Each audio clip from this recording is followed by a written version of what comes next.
Shall you start, Doris? Yes, you can start. Oh, you start. I'll start if you want. Okay, now then I say hello, Tim. Um, Hello, Christian. I'm happy to see you. For the first time, we talk directly, and I'm looking forward to our conversation. Before that, I would like to say something about you coming to Berlin, which will be in September. Yeah. As far as I know, it's the 12th, Friday evening, 7 p.m., the 13th and the 14th. That's right. And it's at Doris' house. More information will be given on your website and also on Doris' website maybe, or it will anyway be available very soon. It's available now. If you go to timclissthis.com, Yeah. events, all the information's there. Is it a nice city for you, Berlin? You have been, Oh, I absolutely love it. Yeah. yeah? And of course, and I came to see Doris last year and stayed and did some talks. And I had no idea. The only idea I had of Spandau was being a British prisoner of war camp. It has that reputation in the UK. It's the only thing English know of Spandau. And then, to my great joy and surprise, it's absolutely beautiful, with the right by the water. It's very pretty on the outskirts of Berlin. Yeah. So I wouldn't call it fashionable Berlin, but it's very beautiful. Exciting for some people. Oh no, it was great for me. I think it's lovely. Yeah. And exciting is also what you are talking about, isn't it? Now, it is and it isn't. Yes, if you find it exciting that that everything you've believed to be yours is not yours because there's no you to have anything. If you think that's exciting, then you're one of the strange ones who is attracted to this message.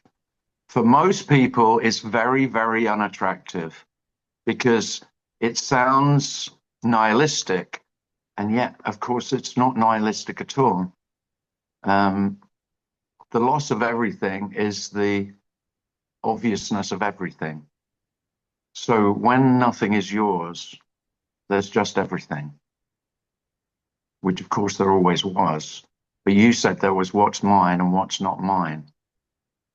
And that's the whole illusion of Well, duality. if you look at this in brackets, a message, if it's a message at all, Yeah.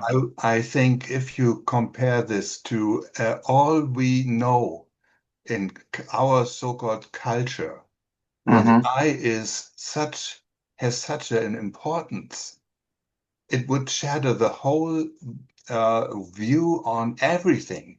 Yes. That is realized. Yeah. And that's why I probably don't ever say this is exciting. I'm more likely to say it's annihilating because that's how it was. The sense of it will probably feel like that to me, to self. Would you rather try to keep people away from it? No. No, I would love it if everyone could hear it. But it is very obvious that you can only hear it. And I don't want to sound biblical, but there was one I will quote Jesus. Allegedly, Jesus said, "For those who have ears, let them hear." Now, that seems absolutely appropriate for what we're speaking about. Because if those human beings who don't have ears cannot hear this, will not hear this. So for most, this just goes in one ear and straight out the other, and nothing is touched. But then for some, for no reason, some human beings go, "Oh, I always had a sense of this emptiness or this unknowableness or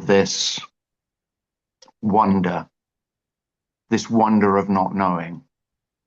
And it's kind of like remembering how it was to be a child before you appeared, before you claimed this life as yours. Because what I'm speaking about is that there is only life.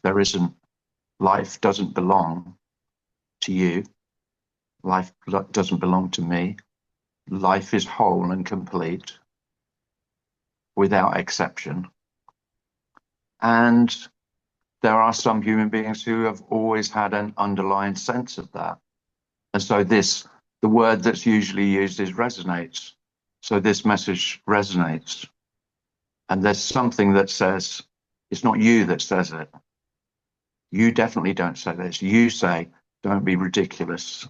Of course I'm real. But some sense says, oh yeah, I've always known this, that I don't know this. There's always this knowing of not knowing. And of Sounds course, paradoxical. Yeah. that will never make sense to me. So then you will start seeking, and you'll start trying to learn from the masters who said they understood this.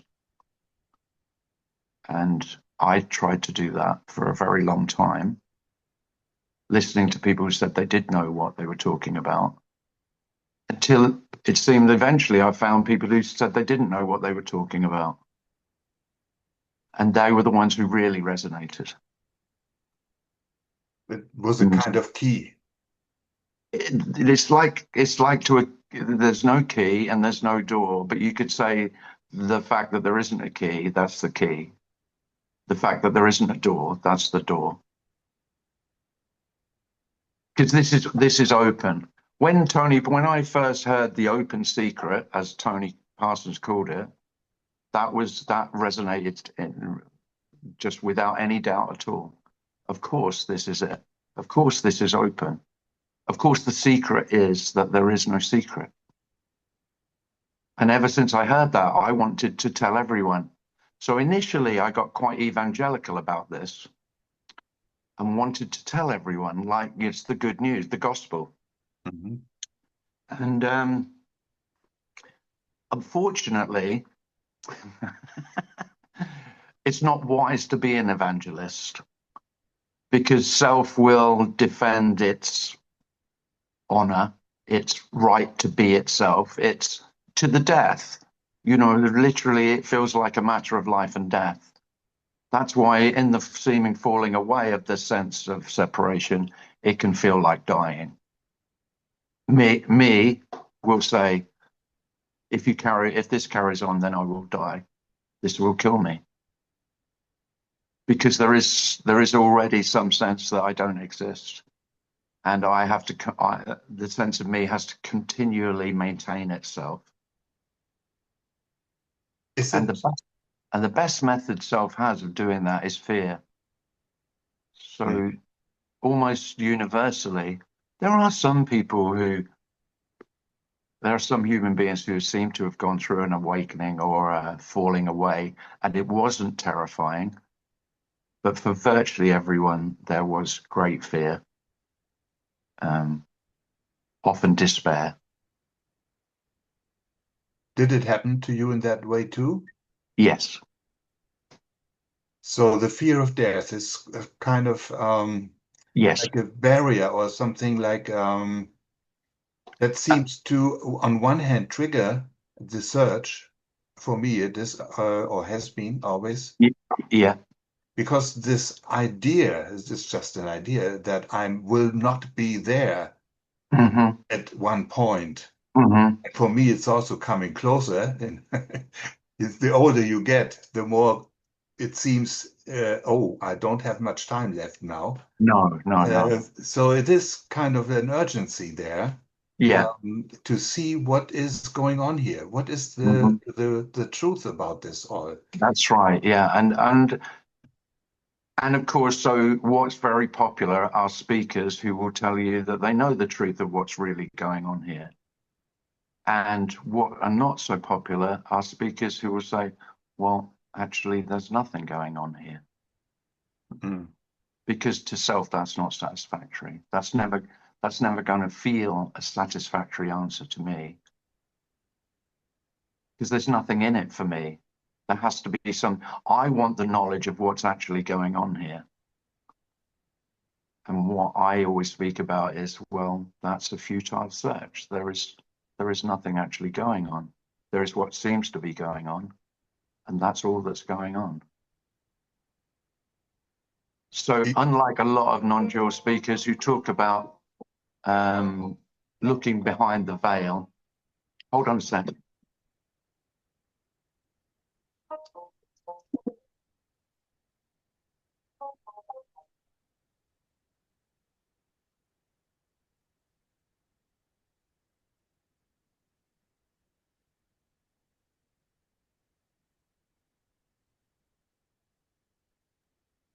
I really know that fear of dying scared me a lot. Sorry about that. Well, the thing is that we can talk about death, but I'm not sure that's the best advert for this Berlin. We're not going to just talk about death at the weekend in Berlin, but it might be one of the topics. Well, isn't it one of the most, let's say, relevant topics in our life, in our so-called life? I think for me, it's the underlying fear that motivates a lot of self-motivation. Yeah. And is it that really like you don't have there is no fear anymore of death? No, there isn't. No. I have fear of pain, and I have fear of suffering. You know, I'd rather not suffer, and don't ask me how, because there's no knowing of this, but I don't doubt that death is ever present. So death is not in the future, because one thing that the absence of me is the absence of future, because the whole sense of existence in time comes from the sense of being me. So there's still ability to manage time, but I know it's just a story, and I don't doubt that.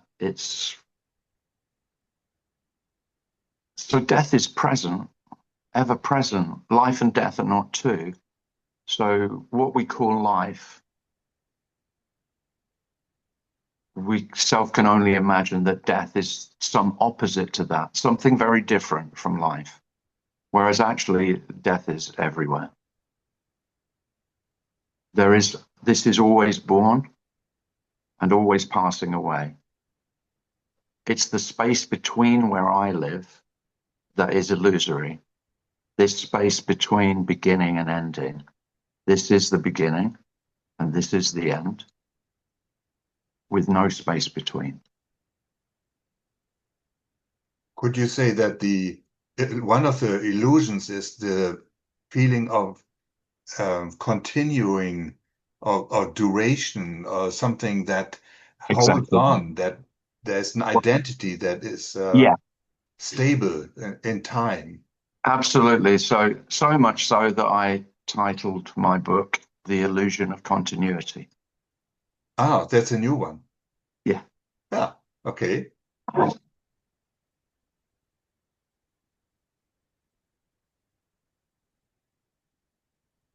If this is going out on YouTube, I might as well advertise, mightn't I? Yeah. Conversation from Copenhagen. Ah, okay. Mm-hmm. So yeah. So the whole illusion is of what continues. So because I am continuous, that's my existence. My existence is continuity, duration. Now, without that, there aren't existent things either. So the subject isn't continuous, then objects are no longer continuous. Objects appear and disappear. And that's the reality. That is that's experientially known. It's just how it is. And all of continuity is imagined. It has to be formulated so that things do exist. So that I know I exist, and then I know you exist, and I know the objects in my environment exist. But is that not something like a background of all what we can talk about, what we refer to? It's like if you say this is all an illusion, then I wonder what is not an illusion. I mean, well, the thing is, I would say this isn't an illusion. I would say this is completely real. But everything you say about it and you think about it is illusory. So everything we know of this is illusory. So all knowledge of this is illusory. This isn't illusory in the sense of, well, or this is absolutely real in the sense of there isn't anything more real. So if reality means anything, then this is absolutely real, because there isn't what seems to have happened, any dream or fantasy of alternative realities. So the fantasy of the veil being lifted and the true reality being revealed, or another dimension, different dimensions of reality. All of those are just seen to be more stories about wanting it not to be this. Not everything about self is pretty much always saying, this isn't enough, not good enough. There must be more. So there must be more of what I desire, and there must be less of what I don't desire. Because self is always trying to, well, self is the very essence of feeling that I can manipulate this reality to my own ends. I can make my life work. So what I'm speaking about is the end of your life as a project, as a self-improvement work in progress. So the great relief, the joy, in fact, is the end of the project that never was, but was very, very believed to be real, which I called my life.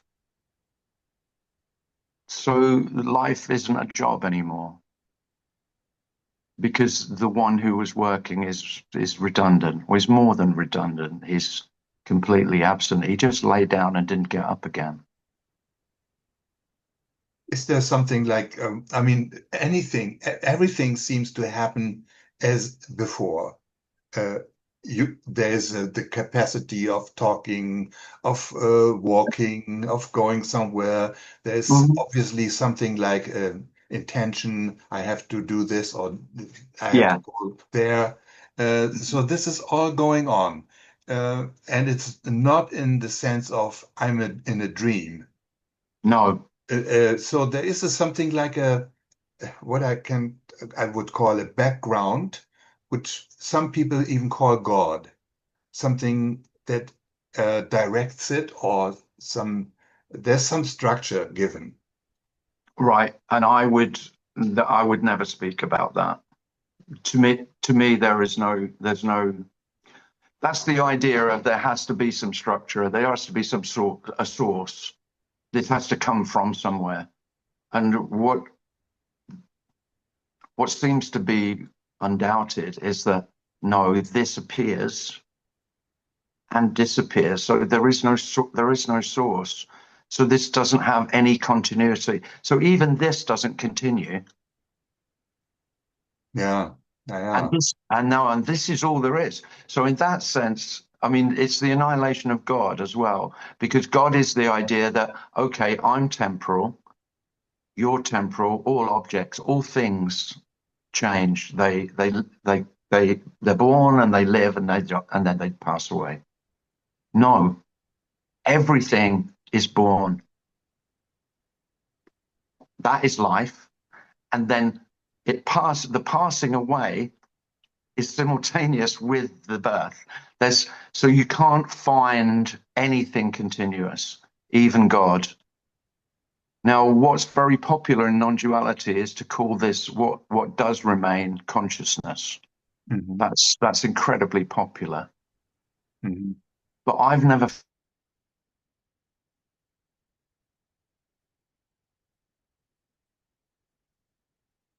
Something wrong? Yeah, it just said I'd been muted. Am I speaking too much? I No. don't. No, I I don't. pressed the wrong key. Sorry. Oh, you pressed the wrong key. I don't know what I'm saying. No, you said something about consciousness that there Well, is, and I always think that people have just substituted consciousness for God. yeah, right. Well, as you probably know, there's this very um, recent strong discussion about consciousness in science and philosophy everywhere. Yeah. Now it seems that the scientists that have always believed that it's only matter, then now it's all Hmm. consciousness. Hmm. And yeah, well, I also was convinced that consciousness is the only thing that really is, or Hmm. uh,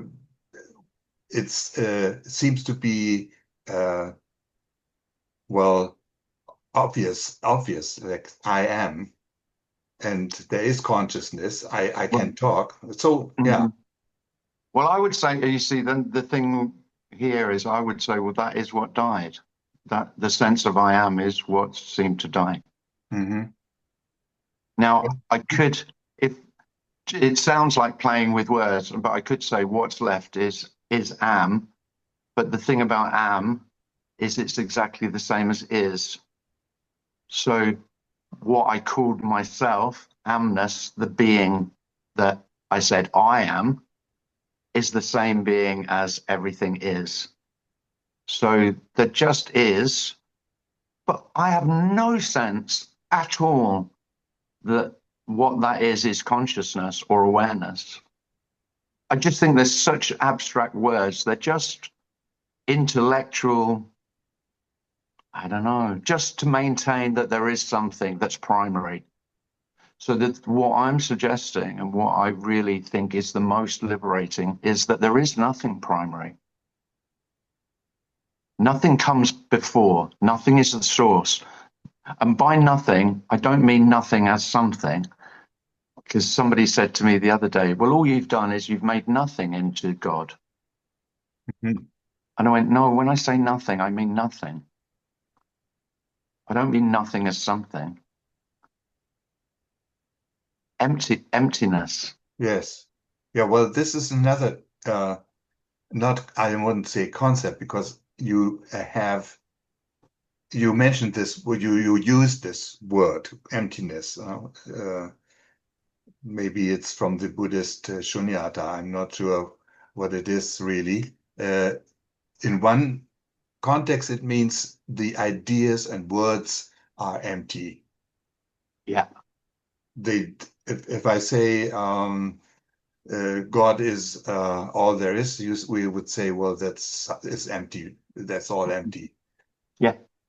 Can you give another example of emptiness? Well, I mean emptiness in two ways. I do mean it in the way that, so when I use emptiness, I mean that when I say, I often say something like everything is empty. So it's not that there isn't everything, there is the appearance of everything, material, everything, the world, the universe. And that's an appearance, but that appearance is empty.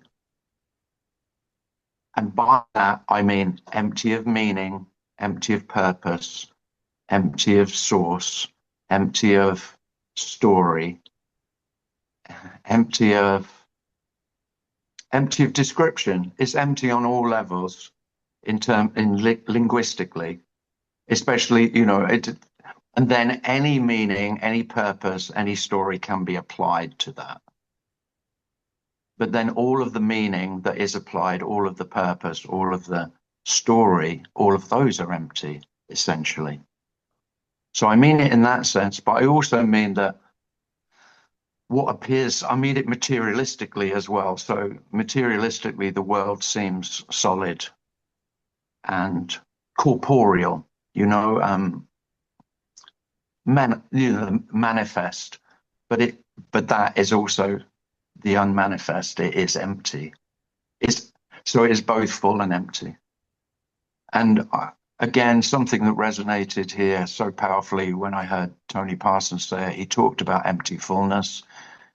He wrote a book about empty fullness, and that resonated as soon as I heard it. I thought, of course, it was just like, yes, this fullness that we call life is completely empty, and this complete emptiness is totally full. And another way I speak about it is saying life is dead and death is life. So this aliveness is completely void, but it's full of energy. It's full of aliveness. We don't know, this aliveness is undoubted. Now, this is what we can't, so we can't talk about emptiness, and we can't really talk about aliveness. And we certainly can't say that they're not two. And that's what I'm saying. So there's actually nothing to find, because the emptiness is found in the aliveness, and the aliveness is found in the emptiness. And that's not rational in any way. I mean, that's not making sense. Yeah. Here, I would like to come in with a question Doris had asked me about unconditional love. And what is the difference between personal and unconditional love? And then also connect to that, do you still identify with your body when you see a picture of yourself?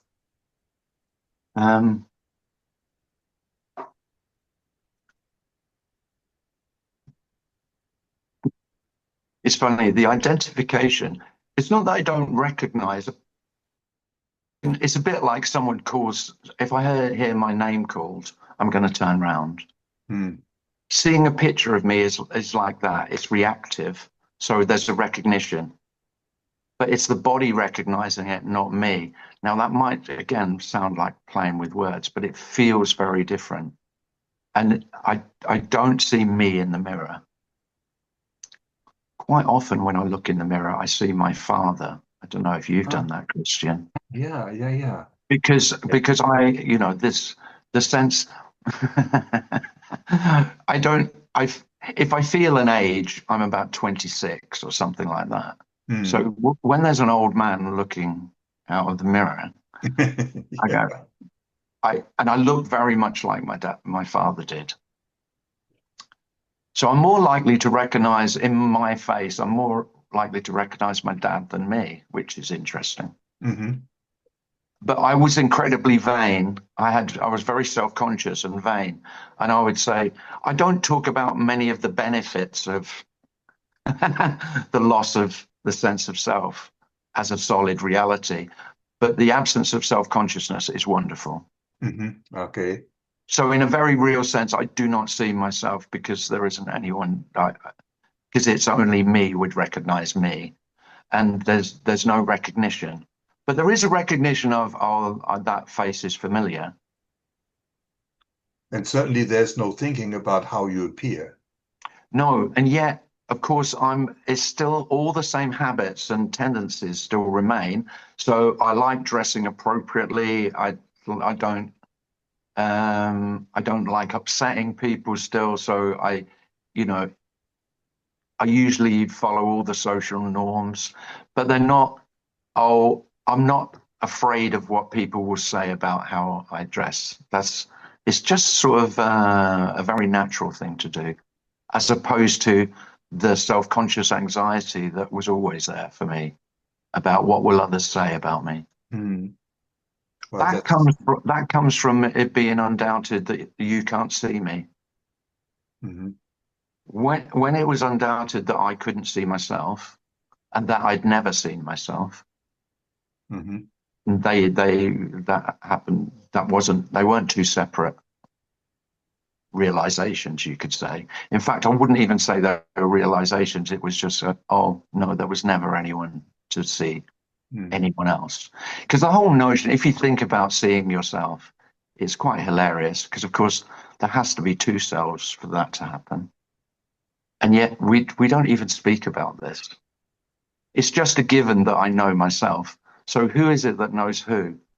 Now, I always kind of questioned that, and until it was seen to be utter nonsense. And then it becomes a joke. And the whole sense of self is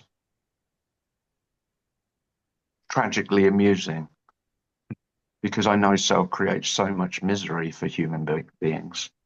And a lot of the compassion to speak about this and what I'd call unconditional love is that it does feel very loving for those who can hear that they are not who they think they are. There never was you in control of your life. There's just life. Is unconditional love. Everything. And the unconditional is that everything is just as it is. So by unconditional, I mean all conditions without exception. There's no exclusion. And the total inclusivity of life does feel like unconditional love. It doesn't mean you like it. So it's love sounds like, oh, it'd just be all loving. No, unconditional is everything. Let me ask you one more question about the personal love. As far as I know, you have a family, you have kids. Yeah. And I cannot imagine that they are not very important for you. They're what? In what way are they important? I mean, you wouldn't say they don't matter.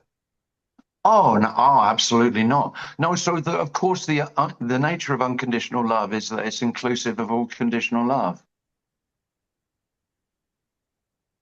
Otherwise, it wouldn't be unconditional. So conditional love is liberated to be what it is. Yeah, of course, I absolutely adore my children and my friends and my family. And there's no kind of sometimes a fear that they might be hurt or that there might be something happening to them, or is that just part of a? No, that could be that, but the difference is it's not. So here's the thing: self takes responsibility because I have personal power.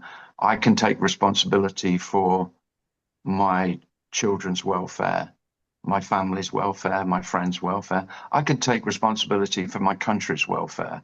I can take responsibility for the planet's welfare. That doesn't happen for anything. And although that sounds irresponsible, when self hears that, I remember the first time I heard that, like there's no responsibility, as a terrible thing, a negative. Well, then you'll act terribly. No, the human being will act just as it acts. And virtually every human being acts out of love and compassion anyway. Now, not everyone, I know. But this is liberation for love and compassion without the responsibility. So I don't have to try to be. I don't have to feel responsible to act in a certain way. It's just naturally what happens. And again, love feels much more ever present because it's not something I do. And of course, I thought it was my love for my children. It's not my love for my children. It's love. I thought it was my love for my brother. It's not. It's just love. I understand. And that it's so love is liberated. Because all I was ever doing was putting boundaries on love. I was making it. It has to be this way. Well, no, love is always. Sounds good. So that's a good thing. Doesn't mean you're going to like it though. And but it is, yeah. Somehow, when there is no love, I mean, here's a mystery. When they're really all ideas are just what they are. They're just ideas. So love is just an idea. And so even love doesn't exist. There's nothing. There's nothing that's absolutely true. And so in an absolute sense, nothing matters. And then the biggest paradox of all, when nothing matters, it's only love that seems to matter. So when there is, so if in the emptiness of everything, so it's not that love is the purpose or love is the meaning. No, love is empty. Love is meaningless and purposeless. And when that's undoubted, there is only love. Sounds as a very good last sentence, but I'm not sure. Doris, what would you like to ask? Moment. No, it's fine. We can stop now. It was really nice to talk to you, Tim. Oh, thanks, Doris. Really And enjoyed it. yeah, me too. And I'm really looking forward to coming to stay with you. And you'll make everyone very welcome at your lovely apartment, I'm sure. Yeah, and we have now really much space. Oh, yeah, it's the lovely big apartment. Yeah. And lovely walks by the river. Yeah, and we can go for food, and it starts Friday, Saturday, and Friday the evening. 12th of September. Yeah. Lovely. Well, thanks for the chat, Christian. Lovely to meet you. Thank you, Tim. It was Oh, it's a pleasure. It's a pleasure. Yeah, thank you also, Christian. Okay. So we can also stop it now, and then we still have to can talk about something.